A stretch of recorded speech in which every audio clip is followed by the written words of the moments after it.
All right, thank you so much for having us here today. Yeah, time to talk, build a little bit on that and talk about how to deal with sort of a volatile US, I guess, ultimately.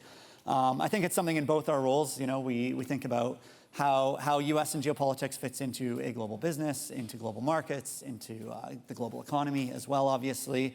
And you know, it's fair to say uncertainty's been building for the better part of the last decade, right? This isn't something new, but of course, as Charles so outlined in such detail, I mean, the geopolitics this year are just moving at such a pace. And, you know, it is hard to believe Greenland was just this year, right? Given everything that's happened. I wanted to talk a little bit about how a business then like TD navigates through all of this, both in terms of its US focus and for how other businesses kind of navigate through that in the US. And obviously how it comes to sort of TD shaping its vision for Europe going forward as well. So maybe first off, to kick it off, I mean, we can start a little bit about your journey to TD, given you've joined us in the last year as head of Global Senior Relationship Management in New York, and sort of what it was that attracted you to TD and so on. Yeah, thanks, James. So thrilled to be here, thrilled to be at TD.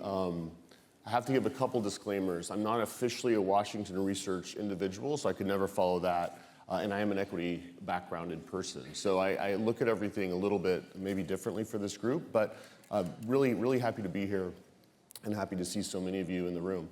So, you know, I would say TD's really been a fascinating story, I think, over the last several years. So having been on the buy side for over 20 years, I had a lens into counterparts, how we thought about things, partners and the like, and the difference, and so on and so forth. And TD was one of those sneaky stories where it has this balance sheet, it has this presence, it has this Canadian footprint that people think of, you know, large, stable, AA type balance sheet, you know, survived the financial crisis, no problem, everything was great, but it seemed a little bit sleepy. So I would say what attracted me to TD, or how do I think about TD? I think it all started with people, really. People that I've known in the business have started to talk to me about what could happen at a place like TD. How could they build it? How could they do it? What could we do? How could we provide solutions to people in this room, given the balance sheet, with a little bit of, you know, just some strategic growth, some direction, and some build out. So I think that's really what initially started the conversation was the people and the relationships. I think TD has amazing relationships across the street. When you look at the balance sheet, and what that is not, you know, that is not a startup level balance sheet. That is something that has a major asset that exists. And then I think the opportunity to just build something. So to put something together that feels a little bit differentiated, a little bit tailored for the challenges of the current market, and just an exciting thing to do. Right, and as we sort of think about it more broadly, you know, to the business in the U.S., I guess. I mean, obviously, geopolitics there's a lot going on. You know, as Charles talked about, you know, the deregulation environment is actually, you know, quite healthy in some sense. But there's obviously a lot of political volatility, uncertainty, that sort of thing. So how does TD Securities, sort of in the U.S. in particular, navigate the noise there to build sort of an effective franchise, you know, going forward? What's the vision there? Yeah, so I would say the Cowen acquisition by TD was really transformational for the business. So we had a lot of pieces, and I think the thing is, as I'm really learning the ropes around TD as well, there are some real pockets of strength, and then there's some other pockets that we're building. But it is not it is not something where every single thing is ready in terms of best in class, but we do have some really best in class strengths around the platform. One of which is the Washington Research Group, which is the II #1 rated, longest tenured, dedicated Washington research team on the street. So as we sit here and talk about what's going to happen in Washington, which is really, really difficult, it's actually amazing how desensitized I think the markets have become to the headlines. To have a dedicated group that can help unpack what do we think this means, what are the real implications, really quickly in different areas. It could be a fundamental equity or fixed income feel to it. It could be something around market structure. It could be anything that's Washington related. Having a team of professionals in DC to help navigate is really, really something that's differentiated. And I bring it up not just because it's the theme of our talk, but also because when you think Toronto Dominion Bank, you don't necessarily think Washington, but I wanted to just put that out there as something that people should be thinking about Washington in that context, or TD Bank in that context. So really, really a point of differentiation and strength.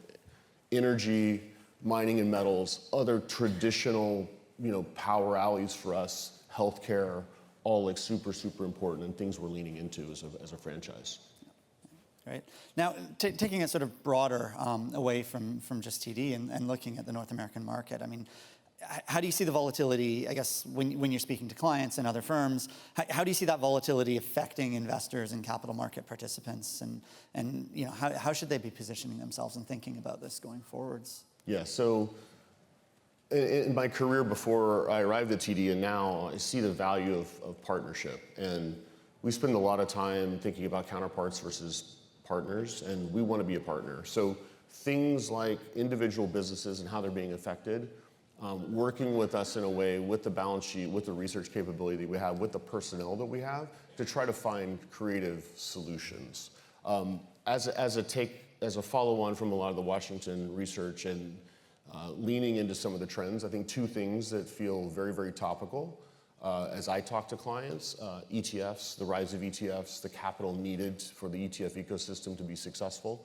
How can we lean into that, work with clients around deploying our balance sheet in a way that helps make that more robust, more seamless, helps scale everything that's happening there in terms of, it could just be creation, redemption, it could be secondary markets, it could just be understanding how to help advise certain complex structures.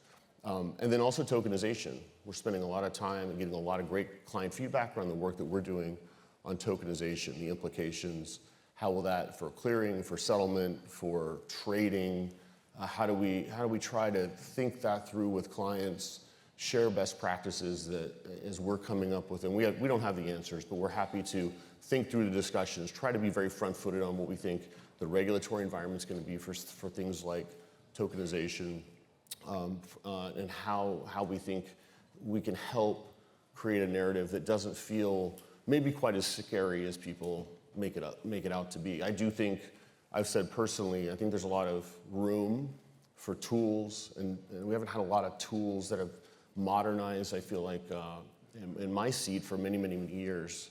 And so I think with some of the technology that's advancing, a 24-hour trading cycle, instant settlement, things like that, there's just so much room for development around specialized tools and other technologies to just help build out the future. So I think it's just a very exciting time in general for markets. It's across, that's equities, that's fixed income, that's commodities, that's FX. But I think all of this will help accelerate that and create a lot of outside of the box thinking and product differentiation. Now, TD's had a footprint in Europe, and in particular in London. We've been here over 100 years now, right? It's been ages. The bank is at a fairly significant turning point here with the recent application of our European banking license. So maybe just, given the room and the relevance of that potentially to the room, if you wanted to walk us through a little bit through the vision for Europe and how that fits into TD being a top 10 North American bank with global reach. Yeah, of course. So, I was struck by the Cowen brand in London was very, very strong. The TD brand was not as existent with clients. So to have it meld together and see that there were certain clients that were using TD and had a great experience, to move those businesses together is very, very exciting. So in London, the history is here, the background is here, but there's certainly more that we can do in the UK, and looking forward to kind of merging and having the strength of those two businesses come together. I do think that when we talk about applying for the European bank license, hopefully that all works out as we plan. Expanding into the continent, being able to really work with corporate clients, that's probably our first lower hanging fruit, if you will. And then expanding as we help corporate clients, building a more full service offering in Europe around potentially research down the road, everything that you would expect from a global investment bank. So the challenge is to work through. We build things very purposefully. I think when a place like TD, there's not a lot of fits and starts. I see certain banks over time and over my career, they'll move into something and they'll move out of something. It's very intentional how they invest in certain businesses. So looking forward to having this European banking license hopefully by the end of the year. We'll see, no guarantees, very optimistic around that. Building out Europe is a key piece of the global puzzle for TD Bank and TD Securities. And then being able to kind of keep that same spirit, culture, client focus to a very consistent offering around the globe. And maybe just kind of bringing it back to the beginning. I mean, now that you've been in the chair a little while, I mean, what's kind of been the big surprises, I guess, for you there? I think it's been very exciting to see people want to do business with us, and I think they love the story.